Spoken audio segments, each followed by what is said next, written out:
Welcome dear rockets and food fans, कैसे हैं आप सभी। हाँ, बिल्कुल सही सुना आपने, क्योंकि आज हम फिर लेकर आ गए हैं एक लाजवाब और जायकेदार food based feel good movie जो ज्यादातर लोगों ने नहीं देखी होगी।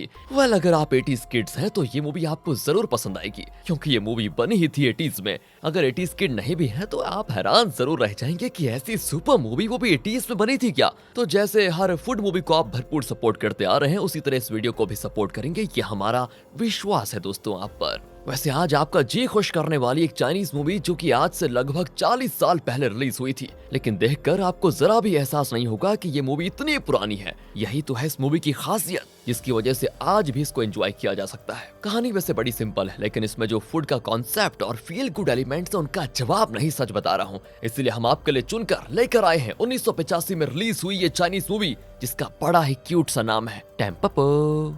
मूवी की शुरुआत में घनघोर बारिश में एक ट्रक को दिखाते हैं जिसे चला रहा है अपना मूवी का हीरो। उसका नाम है गोरो और उसके पास में ये बैठा हुआ है ट्रक का क्लीनर बॉय जिसका नाम है गन। तो वो एक फूड रिलेटेड बुक को पढ़ रहा होता है, जिसमें बताया गया है कि किस तरह हर फूड आइटम को टेस्टी बनाया जा सकता है, किस तरह उसे फील करके खाया जाना चाहिए, वगैरह वगैरह। गन उस बुक को थोड़ा जोर से पढ़ रहा होता है ताकि गोरो को भी सुनाई दे। अब जरा सोचिए कि अगर ये सीन आज की मूवी में चल रहा होता तो जरूर गन मोबाइल पर आंखें गाड़ कर बैठा होता और बेचारा गोरो ड्राइव करते जाता, है ना। या फिर गोरो भी सड़क पर एक नजर और मोबाइल पर एक नजर रखते हुए डेंजरसली ट्रक को चला रहा होता। ऐसा ही होता ना।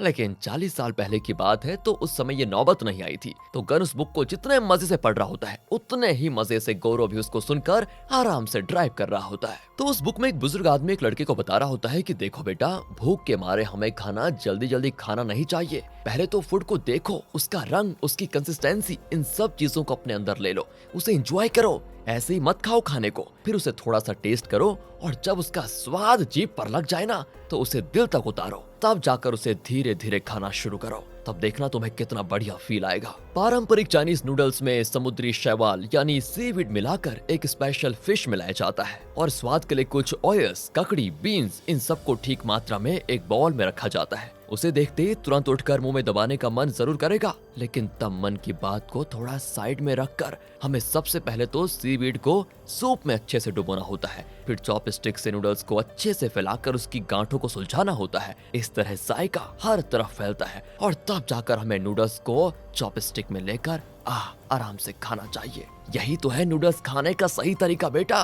फिर सूप को धीरे से पूरे फील के साथ सिप करके पियो, आहा मजेदार। दोस्तों गन ये सब कुछ उस बुक में पढ़ रहा होता है, लेकिन हमें तो ये विजुअल में दिखाया जा रहा है ना। सोचे यार गोरो की क्या हालत हुई होगी। उसे अचानक तेज भूख लगने लग जाती है। वो कहता है कि यार तू ना अपना मुंह बंद कर दे प्लीज, यहाँ पेट में चूहे दौड़ने लगे तेरी बात को सुनकर। अब तो पेट पूजा करके आगे बढ़ना पड़ेगा। ये कहकर वो ट्रक को उस एरिया के एक नूडल शॉप में रोक लेता है। दोनों बारिश में भीगते हुए रेस्टोरेंट की ओर भागते हैं तो रास्ते में एक छोटे लड़के को कुछ लड़के मार रहे होते हैं। वो उन लड़कों को भगाकर उस छोटे लड़के को रेस्टोरेंट में लेकर जाते हैं। असल में एक बात बताऊं दोस्तों आपको, उस लड़के की माँ ही ये रेस्टोरेंट चलाती है। लड़के का नाम है सामो और उसकी माँ का नाम टेम्पो, जो कि मूवी की हीरोइन है दोस्तों। वैसे इसका नाम टेम्पोपो है, इसको हम टैम बोले, ये सही रहेगा शॉर्ट फॉर्म में, ओके। सैमो की हालत देखकर टैम पूछती है बेटा क्या हो गया है तुम्हें। सैमो कहता है कि माँ आज फिर उन लड़कों ने मुझे मारा है। टैम भड़क जाती है कि ये तो उनके रोज की आदत बन चुकी है। अब बेटा तू यहीं पर ठहर, कल मैं स्कूल में आकर उन लड़कों की ऐसी कंप्लेंट करती हूँ कि तब देखना।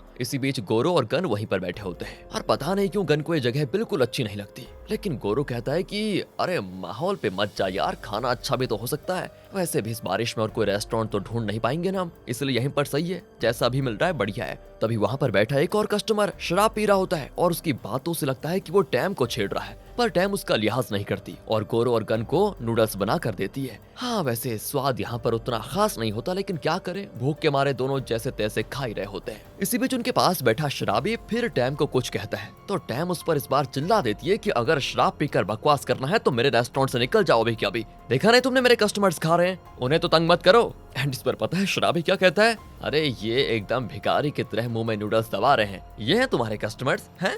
उसकी ये बात गोरो को चुभ जाती है और वो उल्टा उसे डांटता है कि अपने काम से काम रखो समझे, हमें क्यों चिढ़ा रहे हो तुम। अबे चुपचाप हो जा वरना बहुत बुरा होगा, समझ गया। दोस्तों वो ठहरा शराबी वो कहता है कि ओहो ये मेरा एरिया है समझे, यहाँ मैं कुछ भी बोलूंगा और अगर तुम्हें प्रॉब्लम है तो अभी के अभी निकल जाओ यहाँ से वरना दोनों के दोनों जान गवा बैठोगे। ओ माय गॉड, इस पर गन उठकर उसको मारने जाता है लेकिन यहाँ के बाकी सारे लोग उसे शराबी के आदमी मालूम होते हैं। सभी मिलकर फिर गन को मारने पे उतर आते हैं लेकिन तभी गोरो उठकर कहता है कि देखो यारो मुझे लड़ने से कोई एतराज नहीं है लेकिन उसको छोड़ दो चुपचाप, मैं अकेला और तुम 5 हो जाए लड़ाई, क्या कहते हो? हाँ पर यहाँ पर नहीं, मैडम की दुकान का नुकसान होगा, यहाँ पर बाहर चल के लड़ते हैं। ये कहकर वो सभी को बाहर लेकर चला जाता है लेकिन दोस्तों वो अकेला 5 का मुकाबला नहीं कर पाता और मार खा जाता है। टैम को बड़ा बुरा लगता है क्योंकि उसी की खातिर गोरो उसे शराबी से लड़ पड़ा था। आखिर वो गैंग गोरो को मार मार कर बेहोश कर देते हैं और वहां से निकल जाते हैं। फिर टैम गोरो और गन को अपने घर पर लेकर आती है, गोरो की मरहम पट्टी करती है, फिर उन्हें खाना भी बना कर देती है। सैमो कहता है कि मेरी मम्मी का खाना बढ़िया है ना, क्या कहते हो? मेरी मम्मी सच में बहुत अच्छा कुक करती है, उनकी कुकिंग का यहाँ पर कोई टक्कर नहीं है।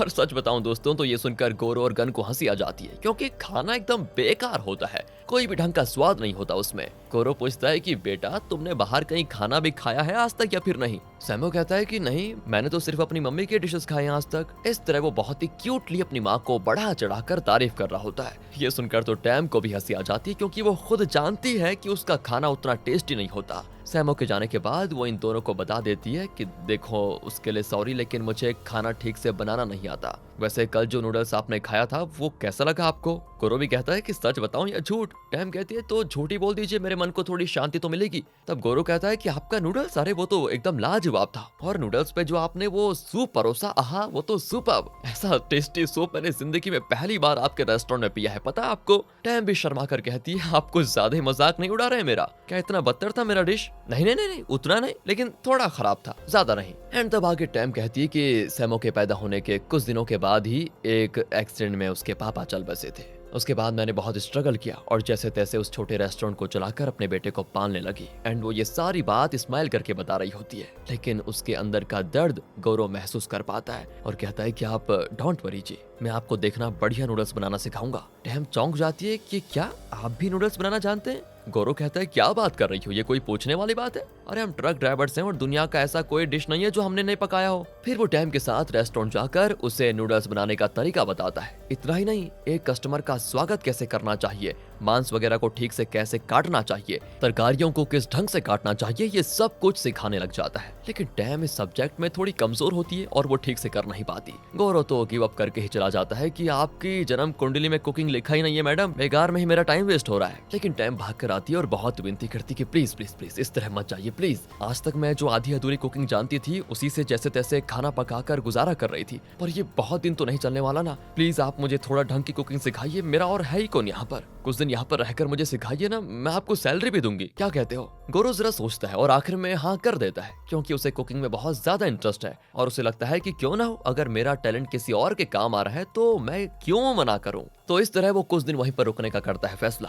वो टैम को नूडल्स और उसका सूप बनाना तो सिखाता ही है, साथ में इसकी भी ट्रेनिंग देता है कि ठीक टाइम पे कस्टमर्स को नूडल्स किस तरह सर्व करना चाहिए, शरीर और मन थक ना जाए उसके लिए बॉडी को फिट कैसे रखना चाहिए, ये सब भी वो सिखाता है। फिर वो टैम को दूसरे रेस्टोरेंट्स में ले जाकर दिखाता है कि वो लोग कस्टमर्स को कैसे डील कर रहे हैं, किस तरह से सर्व करते हैं वगैरह वगैरह। एक रेस्टोरेंट में बहुत भीड़ होती है क्योंकि शायद वहाँ के नूडल्स बड़े स्वादिष्ट होते हैं लेकिन उन लोगों को कस्टमर्स को मैनेज करना ही नहीं आता। तो गौरव कहता है कि अगर तुम्हारे नूडल्स अच्छे रहे तो ये भीड़ तुम्हारे रेस्टोरेंट में आएगी, लेकिन तुम्हें कस्टमर्स को मैनेज करने की कला सीखनी पड़ेगी। इनकी तरह नहीं कि भीड़ आ गई तो मैनेज करना ही नहीं आया। फिर वो टैम को दूसरे रेस्टोरेंट में लेकर जाता है जहाँ भीड़ तो नहीं होती लेकिन उनका स्टाफ उन्हें अच्छे से मैनेज कर पाता है। पूरी भीड़ को रेस्टोरेंट के अंदर घुसाया नहीं जाता बल्कि वो कतार में खड़े होते हैं। इस वजह से रेस्टोरेंट के अंदर लोग शांति से खा पाते हैं और बारी बारी कस्टमर्स अंदर आते जाते हैं और इसी शांति के लिए कई लोग उस रेस्टोरेंट में आते हैं। तो ये पॉइंट भी तुम अपने रेस्टोरेंट में जोड़ देना। आखिर में वो एक और रेस्टोरेंट में जाते हैं जहाँ सिर्फ एक आदमी ही सारे कस्टमर्स के ऑर्डर लेता है और उसे बखूबी याद रहता है कि किसने क्या ऑर्डर दिया था।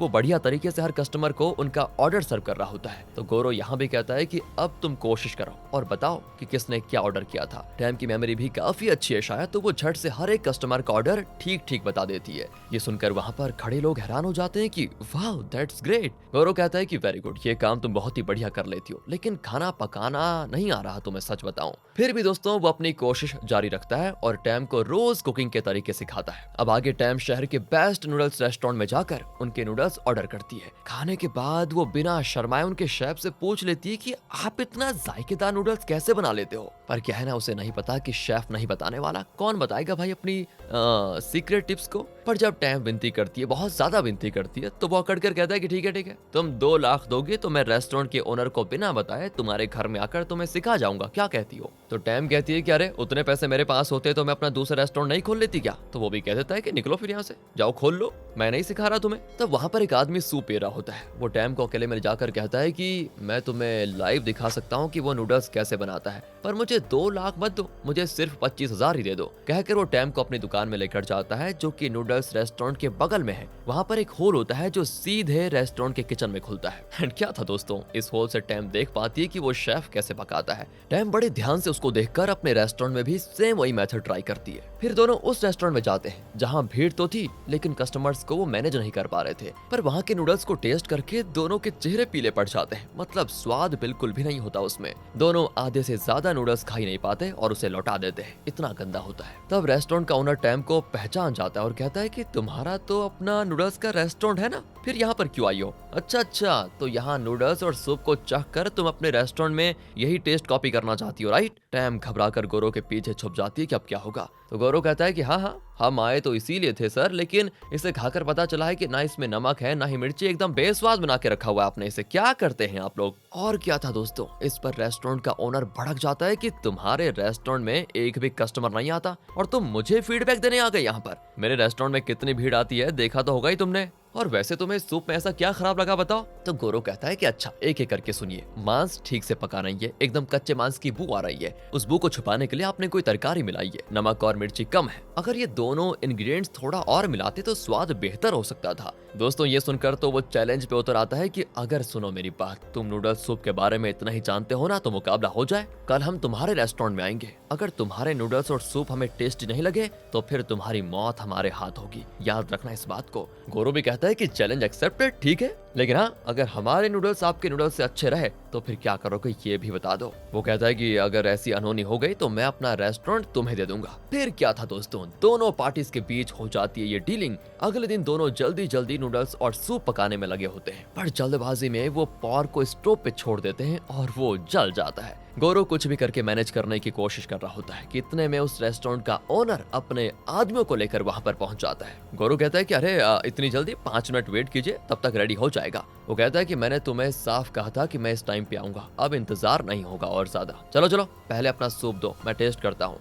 गौरव फिर रिक्वेस्ट करता है कि अरे प्लीज 5 मिनट का टाइम तो दे दीजिए, पर वो नहीं मानता दोस्तों, और उसके आदमी गौरव को पकड़ लेते हैं। फिर ओनर टाइम से कहता है कि कल तो बड़ा उछल कूद कर रही थी तुम, अब क्या हो गया, और अभी तो मुझे सच बताऊं कुछ जलने की बू आ रही है। ये कहकर वो टैम के पास जाता है और उबलते सूप में उसका सर डुबोने की कोशिश करता है। टैम अपना मुंह फाड़ कर चिल्लाने लग जाती है और तो तब पता चलता है ये तो सपना देख रही है। असल में टैम उस रेस्टोरेंट को अपना कॉम्पिटिटर मानती है, इसलिए उसको ये बुरा सपना आया था। बढ़िया है, और वो भी देखा दोस्तों कितनी डिटेल में सपना था। खैर फिलहाल वो उस होल से शेफ की कुकिंग को देखकर अपने किचन में भी सेम ट्राई करती है, लेकिन जब उसे टेस्ट करती है तो उसे उल्टी आ जाती है, बहुत ही खराब बना होता है। वो समझ नहीं पाती कि ऐसा क्या हो सकता है, उस शेफ का डिश तो बहुत ही बढ़िया बना था। वो बेचारी मायूस हो जाती है कि मैं कोई ढंग का काम क्यों नहीं कर पाती हूँ। तो वो गुस्से में सब कुछ गिराकर बाहर आ जाती है और गौरव से लिपटकर बहुत रोती भी है कि मैं कभी शेफ नहीं बन सकती, मुझे ये रेस्टोरेंट बंद करके कोई मजदूरी करनी चाहिए। गौरव उसे शांत करता है और कहता है कि सुनो, मेरे गुरुजी कुकिंग में एक्सपर्ट है, वो तुम्हें सिखाएंगे कि बढ़िया सूप कैसे बनता है। ये कहकर वो टैम को अपने गुरु के पास लेकर जाता है। असल में गुरुजी एक रेस्टोरेंट चलाया करते थे और तब गौरव उनका असिस्टेंट हुआ करता था, पर अब गुरु ने वो सब छोड़ दिया है और बंजारों की जिंदगी जी रहे हैं। और फिर जब गौरव उसे अपनी दुविधा बताता है तो वो टैम को नूडल्स सूप बनाने का तरीका सिखाने के लिए मान जाते हैं। तो वो बताते हैं कि सूप का फ्लेवर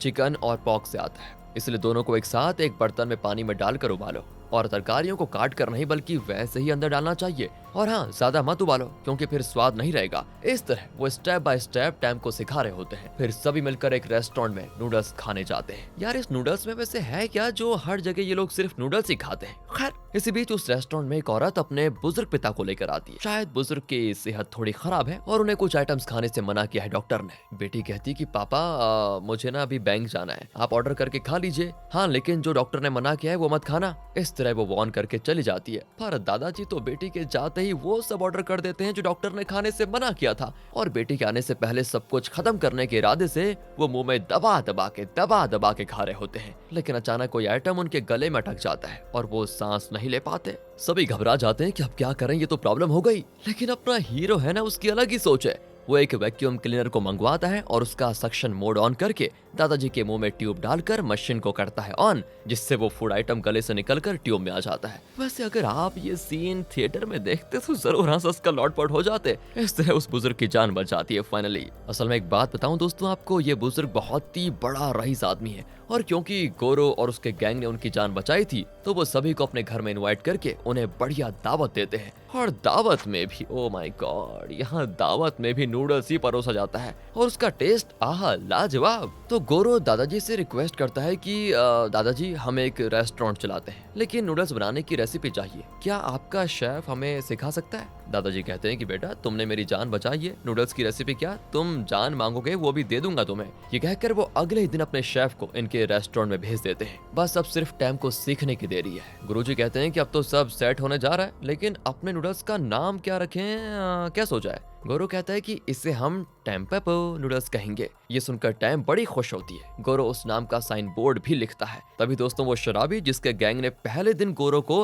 रेस्टोरेंट के बाहर पीटा था, याद होगा आपको, वो टपक पड़ जाता है और यहाँ भी गोरो को लड़ने के लिए ललकारता है। गोरो कहता है कि अबे सुन ले, मेरे पास लड़ने के लिए टाइम नहीं है। लेकिन वो गोरो को और उकसाता है, अच्छा उस दिन तो बहुत उछल रहे थे तुम और मुझे मारा भी था तुमने, अब क्या हो गया, डर गए क्या? है ना चाहते हुए भी गोरो उसे चुप कराने के लिए उसके साथ लड़ लेता है। ये लोग ऐसी फाइटिंग करते हैं जैसे कि ये कोई फाइटिंग मैच हो। बहुत देर लड़ने के बाद दोनों थक हार कर एक जगह गिर पड़ जाते हैं। लगता है मैच ड्रॉ हो गया। तब शराबी कहता है कि हम दोनों बेवजह लड़ बैठे हैं ना, मैंने तो तुम्हें यूं ही डराने के लिए ललकारा था, लेकिन तुम्हारी मत मारी गई थी क्या जो तुरंत लड़ने के लिए आ गए तुम? अब देखो दोनों को इतनी मार पड़ी है कि उठ भी नहीं पा रहे। गोरो भी कहता है कि मेरी मत मारी गई थी तो क्या तुम्हारी कल घास चरने के लिए गई भी थी? अरे खुद मुझसे जबरदस्ती लड़ने के लिए आ गए, मुझे मजबूर किया लड़ने के लिए और अब यहाँ पर ज्ञान पेल रहे हो, चुपचाप बैठ जाओ। इस तरह दोनों ही लड़ना भूलकर एक दूसरे की मदद करके उठ खड़े हो जाते हैं। अब शराबी अपना इंट्रो देता है कि मेरा नाम बिक्सन है। गोरो भी अपना नाम बताता है। यहाँ रिवील होता है दोस्तों, बिक्सन और टैम्प बचपन से एक दूसरे को जानते थे। बिक्सन शायद टैम्प से एक तरफा प्यार भी करता था, लेकिन टैम्प ने किसी और से शादी कर ली और जब उसका पति एक्सीडेंट में मारा गया उसके बाद बिक्सन ने टैम्प को प्रपोज भी किया था, लेकिन तब वो बिल्कुल नहीं मानी। फिर भी बिक्सन अक्सर उसको देखने के लिए उसके रेस्टोरेंट जाता था और उस दिन शराब के नशे में उसने टैम्प को न जाने क्या क्या कह दिया था, जिसको सुनकर उस समय गोरो भड़क गया और फिर इनकी लड़ाई हुई थी जो आपने देख लिया था। प्रेजेंट में ये जानकर गोरो कहता है कि हे भगवान, अगर पहले ये सब पता होता तो इतना बखेड़ा खड़ा करने की जरूरत नहीं थी हमें। इस तरह इनके बीच सुलह हो जाती है और वो बिक्सन को सीधे रेस्टोरेंट में लेकर आ जाता है। दोनों को एकदम बेहाल हालत में देखकर टैम थोड़ा घबरा जाती है कि तुमने फिर लड़ाई की क्या? तो गोरो बताता है कि हाँ हम लड़े तो थे लेकिन अब नहीं लड़ेंगे, याराना हो गया है दोनों का। बिक्सन की बात करें तो वो इंटीरियर फर्निशिंग वगैरह का काम करता है। वो बताता है कि मैं इस जगह का हुलिया बदल सकता हूँ, तब जाकर ये रेस्टोरेंट कस्टमर्स को अट्रैक्टिव लगेगा, क्या कहते हो? और ये जो लकड़ी का तख्ता है ना जिस पर नूडल्स बॉल सर्व किया जाता है, ये बहुत ही ऊंचा है, इस वजह से कस्टमर्स को बॉल लेने में थोड़ी तकलीफ होती होगी। इसको एक काम करते हैं, थोड़ा एडजस्ट कर लेंगे और भी थोड़ा काम करना पड़ेगा जो मैं खुद कर लूंगा। लगता है दोस्तों बिक्सन अभी भी टैम को चाहता है और इसीलिए वो उसकी मदद करने के लिए आया हुआ है। पर जो भी हो, गोरो उसे अपनी टीम में शामिल कर लेता है। फिर टैम बार बार नूडल्स बनाकर इन लोगों से टेस्ट करवाती है और जब टेस्ट बढ़िया होने लग जाता है ना तो वो बाहर के कस्टमर्स को भी सर्व करने लग जाते हैं। जहाँ पहले टैम को बहुत ही नेगेटिव फीडबैक मिलता था, वहाँ पर अब सभी उसके बनाए हुए नूडल्स की बड़ी तारीफ करते हैं। धीरे धीरे टैम के रेस्टोरेंट में बहुत लोग आते हैं और टैम का नूडल्स जरा पॉपुलर हो जाता है। गन तो दोस्तों टैम के लिए एक मेकअप आर्टिस्ट भी लेकर आता है जो उसका हुलिया ही चेंज कर लेता है और अब वो एक प्रोफेशनल शेफ दिखती है और बड़ी खूबसूरत भी। पता है उसकी खूबसूरती देखकर तो गोरो दंग रह जाता है और पूछता है क्या सच में तुम ही वो हो? वो कहती है ये तो कुछ भी नहीं है, जरा वेट करो मैं अभी आती हूँ। ये कहकर वो कुछ ही मिनटों में एक अच्छा सा ड्रेस पहन कर आती है। गोरो भी उस पर लाइन मारता है कि यार तुम तो बड़ी सुंदर दिखती हो। फिर वो टैम को किसी दूसरे रेस्टोरेंट में लेकर जाता है। वहाँ पर ये लोग पोर्क ऑर्डर करते हैं जिसे कैबेज के पत्ते में लपेटकर दोनों बड़े एंजॉय करके खाते हैं। अब दूसरी ओर दोस्तों एक और कस्टमर को दिखाते हैं जो मांस को एक सूप में डिप करके उसे किसी रोल में लपेटकर मुंह में रखता है। यार इतना डिटेल में मत बताओ, मुंह में पानी आ जाता है। यही कह रहे होंगे ना आप भी, कोई बात नहीं दोस्तों, इट्स नेचुरल। टैम और गोरो डिश को फील करके उसको टेस्ट करके खा रहे होते हैं। इसी बीच टैम अपनी लाइफ की बातें उससे शेयर करती है। वो बताती है कि एक ट्रेन एक्सीडेंट में मेरे पति की मृत्यु हुई थी। वो मेरा और सैमो का बड़ा ख्याल रखते थे। उनके जाने के बाद मैं बिल्कुल अकेली पड़ गई, लेकिन मैं सच बताऊं, मैंने अपनी हिम्मत नहीं खोई। मैं अपने पैरों पर खड़ी होना चाहती थी और उसी कोशिश में मैंने ये रेस्टोरेंट शुरू किया और अपने बेटे को भी साथ साथ में पालने लगी। पर क्या करूं, मुझे कुकिंग नहीं आती थी और ना ही मुझे पता था कि किससे मदद मांगूं। और तब आप आए और आपने मुझे इतना कुछ सिखाया कि मेरी लाइफ चेंज हो रही है। तो मेरे लिए आपने जितना कुछ किया उसके लिए बहुत बहुत शुक्रिया। अगर आप नहीं होते ना तो मैं यहाँ तक कभी नहीं पहुँच पाती। और मैं दूसरे रेस्टोरेंट से अच्छा खाना बना पाऊंगी या नहीं ये तो मैं नहीं जानती, लेकिन आपके आने से ना मुझ में एक अलग ही आत्मविश्वास आ गया है कि हाँ, मैं भी कुछ कर सकती हूँ। मतलब इस तरह की सोच मेरे अंदर जागृत हो गई है। उसके लिए भी मैं आपका शुक्रिया अदा करना चाहती हूँ। इस तरह दोस्तों वो अपने मन की बातें शेयर करती है और कहती है, आपने अपने बारे में तो कुछ बताया नहीं, मुझे बताओ ना। तो गौरव बताता है कि मेरी शादी हो चुकी है और मेरा एक बेटा भी है। मैं एक जगह नौकरी करता था, लेकिन आमदनी कुछ खास नहीं होती थी। बड़ी मुश्किलों के बीच में मैं अपनी वाइफ और बेटे के साथ एक टूटे फूटे घर में रहता था। पर इस तरह कब तक चलता बताओ। एक दिन मेरी वाइफ मेरे बेटे को लेकर चली गई, शायद किसी और के साथ चली गई। दोस्तों इस तरह गौरव पता है एकदम टूट गया था। उसके बाद उसने वो घर छोड़ दिया और ट्रक ड्राइवर का काम कर लिया। अब वो जगह जगह घूमकर दिल का सुकून ढूंढ रहा है। ये सब जानकर टैम को उसके लिए बहुत ही बुरा लगता है और वो गोरू को हिम्मत देती है, चलो सब कुछ ठीक हो जाएगा। यहाँ से डिनर करके दोनों घर लौट रहे होते हैं कि बड़ी तेज बारिश हो जाती है। अगले दिन की बात है, टैम फिर नूडल्स बनाकर इन पांचों को टेस्ट करने के लिए देती है और एक्सपेक्ट कर रही होती है कि वो पॉजिटिव फीडबैक देंगे। लेकिन गुरुजी, शेफ, गोरो ये तीनों कहते हैं कि नूडल्स अच्छे तो हैं, लेकिन अगर तुम्हें दूसरे रेस्टोरेंट से बेहतर बनाना है तो इससे भी अच्छा जायका लाना होगा अपने नूडल्स में, वरना यहाँ कस्टमर्स नहीं पता नहीं कौन आ जाएगा। देखो अब जो सिखाना था वो हम सिखा चुके हैं, अब सब तुम्हारे हाथ में, तुम्हें ट्राई करते रहना होगा और कुछ नहीं। और तो बिक्सन कहता है कि सुनो सुनो, मैं एक आइडिया देता हूँ, सुनो मेरी बात। कहकर वो हरी प्याज को बारीक काटता है और मांस को भी उसी तरह बारीक स्लाइस करके नूडल्स में ऐड करता है और फिर उन्हें टेस्ट करने को कहता है। वो कहते हैं कि ये पहले वाले नूडल्स से बेहतर तो है, लेकिन वो पंच नहीं आ रहा जो हम एक्सपेक्ट कर रहे हैं। टैम तो फिर अपनी तरफ से पूरी कोशिश करती है और कुछ दिन के बाद उसका टेस्ट और इम्प्रूव होता जाता है और बड़ी तादाद में लोग आ जाते हैं, यहाँ तक कि अब लोग वेट करके भी खाने को तैयार होते हैं। दूसरी ओर उस नूडल्स रेस्टोरेंट को दिखाते हैं जहाँ बहुत भीड़ आया करती थी, पर अब वहाँ पर सभी मच्छर मार रहे होते हैं। सच बताऊं दोस्तों, एक कस्टमर गलती से अंदर आ जाता है तो सभी मिलकर उस एक कस्टमर की खातिरदारी करते हैं। इतनी बदतर हालत होती है उनकी कि एक भी कस्टमर नहीं आता। और यहाँ टैम के रेस्टोरेंट में अरे कस्टमर्स की भीड़ आ जाती है, लेकिन टैम के लिए सबसे इम्पोर्टेंट है कि वो अपने जजेस यानी गौरव, शेफ और गुरुजी इन सभी को इम्प्रेस करे, क्योंकि वो उसे सही रास्ता दिखा रहे हैं ना, इसीलिए वो दिन रात ट्राई करती है, अपनी कुकिंग स्किल्स को दिन प्रतिदिन बेहतर बनाती है। सैमो पूछता है, आप घर को भूल गई हो क्या मम्मी, दिन रात यहाँ रेस्टोरेंट में रहती हो बैठी हुई। टैम कहती है कि बेटा, जिस दिन मेरे कस्टमर्स बॉल का नूडल्स खत्म करके उसमें बचे सूप का आखिरी बूंद पीकर खुशी से भर जाएंगे ना, उस दिन मैं एक अच्छी शेफ बनूंगी और तब तक मुझे कोशिश करते रहना होगा, मेरे पास इसके अलावा कोई चारा नहीं है। अगले दिनों फिर अपने जजेस को नूडल्स बना कर देती है। इस बार आहा मजा आ गया। वो नूडल्स को बहुत इंजॉय करके खाते हैं और आखिर में सभी अपने अपने बॉल्स उठाकर पूरा सूप पी जाते हैं, एक भी बूंद उसमें बचा नहीं होता। फिर सभी कोरस में कहते हैं कि वाह उस्ताद, इसे कहते हैं ऑथेंटिक नूडल्स और सूप, दुनिया का बेस्ट नूडल्स बना दिया तुमने, वाह। सुनकर टैम की आंखें भर आती हैं कि मेरी इतनी दिनों की मेहनत, दिन रात की कमाई आखिरकार रंग लेकर आ गई। गोरू कहता है कि मैंने कभी तुमसे कहा था कि तुम्हारी जन्म कुंडली में शेफ बनना लिखा ही नहीं, फिर उसके लिए मुझे माफ कर दो। अब मैं अपने सारे शब्द वापस लेता हूँ, तुमने खुद को साबित करके दिखा दिया है, तुम सच में एक टॉप शेफ बन चुकी हो, काम से भी और तुम्हारे एटीट्यूड से भी। टैम ये सुनकर बहुत इमोशनल हो जाती है और बहुत रोती भी है। अब नूडल्स तो परफेक्ट हो चुके हैं, इसलिए रेस्टोरेंट के इंटीरियर्स का काम भी शुरू हो जाता है, जो कि विक्सन और उसके आदमी कर रहे होते हैं। अब ये एक टॉप क्वालिटी का रेस्टोरेंट लगता है दोस्तों, है तो छोटा लेकिन बहुत ही साफ सुथरा और दिखने में अट्रैक्टिव। गुरुजी पूछते हैं कि तुम्हें इस जगह का मेकओवर अच्छा लगा ना। टैम कहती है, ये क्या पूछ रहे हैं गुरुजी आप,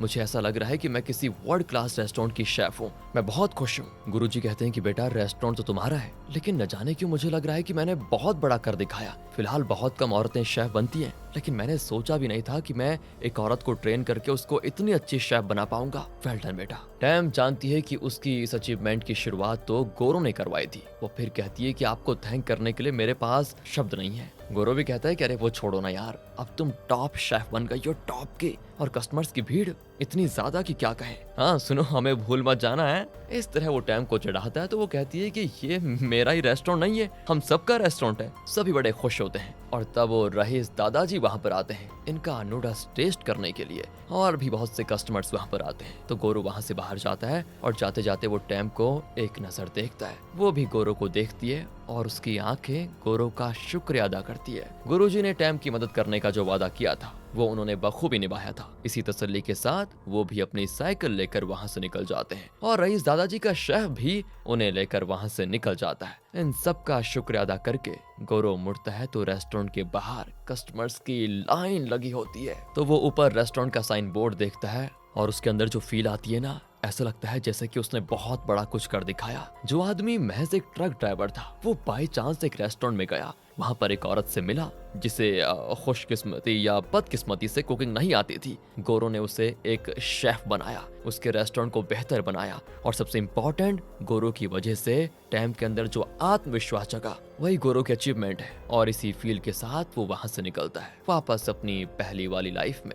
बिक्सन उसे रोकता है कि तुम भी यहीं पर रह जाओ यार हमारे पास, पर गोरो कहता है कि नहीं, ये मेरी मंजिल नहीं है। वैसे मैं सच बताऊं तो मेरी कोई मंजिल नहीं है, क्योंकि जब मंजिल होती है तो इंसान वहां पर जाकर रुक जाता है, मतलब वहीं पर जम के रह जाता है। ये तो मेरे सफर में एक पड़ाव था और कुछ नहीं। अब मैं अपना सफर जारी रखना चाहता हूँ और इस तरह के कई पड़ाव आएंगे जहाँ ढेरों लोगों को मेरी मदद की जरूरत पड़ सकती है। जिस तरह टैम को जरूरत पड़ी उसी तरह तो मैं उन सब की मदद करूंगा और इसी तरह चलता रहूंगा। तुम टेंशन मत लो, किसी दिन यहाँ भी आऊंगा और तब सबसे मुलाकात होगी। ये कहकर गोरो निकल जाता है। गोरो को जाते हुए देखकर बिक्सन को बहुत दुख होता है और वो गोरो के ट्रक के पीछे दौड़ने लगता है। इसी सिंपल और दिल को छू लेने वाले क्लाइमेक्स के साथ ही दोस्तों होता है मूवी का एंड। रुकिए जरा, हमें लगा कि ना इसमें कोई ट्विस्टेड स्टोरी है ना ही बड़ा चढ़ाया हुआ परफॉर्मेंस, लेकिन सब कुछ बहुत ही सिंपल और नेचुरल था यार, इसलिए मूवी मेरे दिल के बहुत ही करीब आ गई। इस मूवी में और भी कई सीन्स थे जिन्हें अगर हम दिखाते तो वो वीडियो वैसे और लंबी हो जाती। जैसे कि कॉलेज प्रोफेसर अपने स्टूडेंट्स को लेकर एक बड़े रेस्टोरेंट में खाने जाती है। वो बताती है कि नूडल्स को किस तरह खाना चाहिए,